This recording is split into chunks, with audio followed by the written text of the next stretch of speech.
Hello students, इसके पहले की वीडियो में हमने चैप्टर 12 स्टार्ट किया था, फोर्स, वर्क एंड एनर्जी, जिसमें हमने जाना था कि फोर्स क्या होते हैं, फोर्स क्या क्या कर सकते हैं, हमारे आस पास के फोर्स, फ्रिक्शन क्या होता है, फ्रिक्शंस के गुड एंड बैड साइड, घर्षण, जब दो चीज़ रगड़ाता है तो उसको फ्रिक्शन बोलते हैं ना, तो उसके अच्छे मतलब फ़ायदे और उसके नुकसान, ग्रेविटी क्या होता है।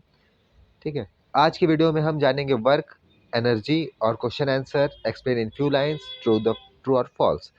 तो इसलिए वीडियो को बहुत ध्यान से देखना, और जो लोग फर्स्ट पार्ट नहीं देखे हैं वो लोग आई बटन में जाके या डिस्क्रिप्शन में जाके, ये वीडियो के लास्ट में भी आ जाएगा, कहीं से भी आप लोग देख सकते हो पार्ट 1 को, क्योंकि चैप्टर समझे रहोगे तब ना क्वेश्चन आंसर करोगे तो समझ में आएगा।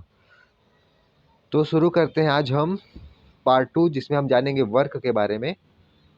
Would you say you are working when you pick up a bag from the floor and put it on the table? Scientist would. आप क्या कहोगे अगर आपने किसी बैग को ज़मीन से उठाया और टेबल पे रख दिया? आपने काम किया? आप इसके बारे में क्या कहोगे वो बताना। लेकिन साइंटिस्ट के हिसाब से, वैज्ञानिकों के हिसाब से आपने काम किया है। क्या काम किया? आपने ज़मीन से उठा के ऊपर रखने का काम किया है। तो कैसे?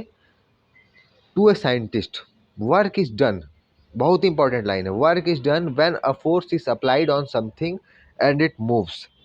वर्क किया जाता है, वर्क होता है, काम होता है कब? जब किसी ऑब्जेक्ट पे, किसी चीज़ पे फोर्स लगा के या फोर्स अप्लाई कर दिया जाए और वो ऑब्जेक्ट मूव हो जाए, मतलब हिल जाए अपने जगह से, तो आपने काम किया है। ठीक, मतलब according to a scientist you do not do any work when you read. Scientist के हिसाब से आपने 1 घंटा तक पढ़ा, 10 घंटा तक पढ़ा, मतलब आपने कोई काम नहीं किया, क्योंकि आपने कुछ हिलाया ही नहीं, कुछ मूवमेंट हुआ ही नहीं आपके पढ़ने से, तो ये इसलिए आपने पढ़ाई का कोई काम नहीं हुआ साइंटिस्ट के हिसाब से ना। लेकिन आपने एक पेज पलट दिया, when you turn a page because you use some force to move the page from one position to other, मतलब आपने एक पन्ना पलटा तो आपने काम कर दिया। क्या काम हो गया? पन्ना पलटने का काम हो गया, क्योंकि वहाँ पे मूवमेंट हुआ ना, आपका एक पेज इधर से उठ के इस साइड आ गया, तो आपने काम किया। तो वर्क किस पे डिपेंड करता है? टू थिंग्स पे। वर्क जो है टू थिंग्स पे डिपेंड करता है। पहला, the strength amount of the force you use, आप कितना ताकत लगा रहे हो, कितना बल लगा रहे हो उस पे ना, जितना ज़्यादा बल लगाओगे उतना ज़्यादा फोर्स वर्क होगा आपका।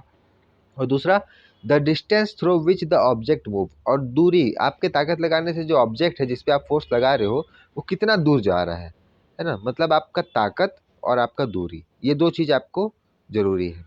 ठीक है, जैसे देखो ये गाड़ी दिया हुआ है ना, इस गाड़ी पे आपने बहुत ताकत फोर्स लगाया, ठीक, तो जितना ज़्यादा फोर्स लगाओगे गाड़ी उतना आगे जाएगा, तो आपने मतलब ज़्यादा काम किया ज़्यादा फोर्स लगा के।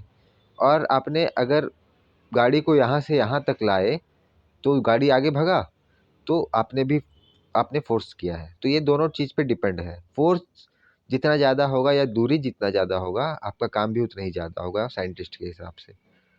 What does the second point mean? Second point का क्या मतलब है, समझा रहे हैं ना अब इसको। It is quite simple, you do more work to carry a bag up two flights of stairs than up one flight of stairs. Similarly, you do more work when you pick up a book from the floor and place it on the shelf, and when you place it on a table under the shelf.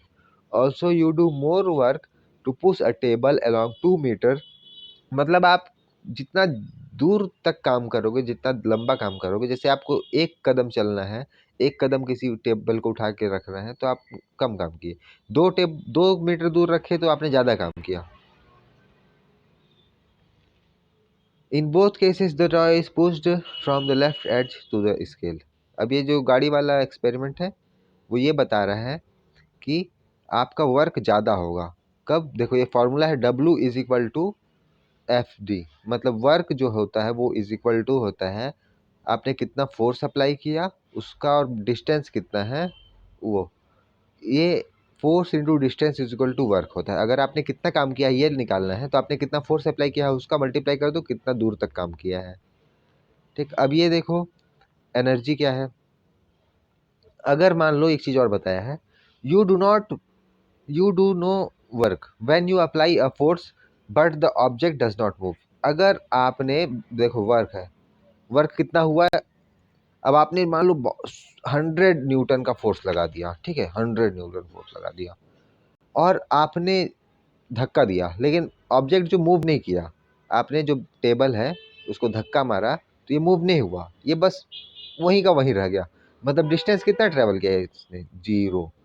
तो into 0 कर दो, है ना। अगर movement नहीं हुआ तो आप चाहे 1 करोड़ न्यूटन फोर्स क्यों ना लगा दो, मूवमेंट नहीं हुआ तो 100 ज़ीरो 0, तो आपने कितना वर्क किया?